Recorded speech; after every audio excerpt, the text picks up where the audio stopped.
იცოდი თუ არა, რომ ანტიცელულიტური მასაჟის გაკეთება არ შეიძლება, თუ არა გაქვს ორგანიზმის ღრმა წმენდა ჩატარებული. და რატომ? ცხიმი არის ის ტოქსინები, დიდი რაოდენობით ტოქსინი, რომელიც თქვენმა ორგანიზმმა ვერ გახსნა, ვერ გამოიტანა ბუნებრივი გამომყოფი გზით და გახსნა ცხიმში და დააგროვა ისეთ ადგილებში, სადაც ის არ უნდა იყოს. ამიტომ, როდესაც თქვენ იკეთებთ ანტიცელულიტურ მასაჟს, ეს ცხიმი იშლება, გამოდის ლიმფაში და თქვენი ორგანიზმი ივსება დიდი რაოდენობით ტოქსინით. ამ დროს თუ თქვენი ლიმფური სისტემა, გამომყოფი სისტემები არ არის მომზადებული და გასუფთავებული, თქვენ გახდებით ძალიან ცუდად.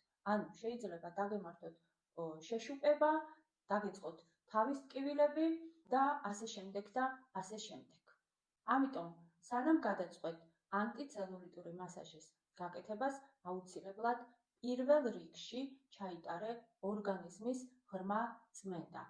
თუ არ იცი როგორ, დამიკავშირდი პირად შეტყობინებაში.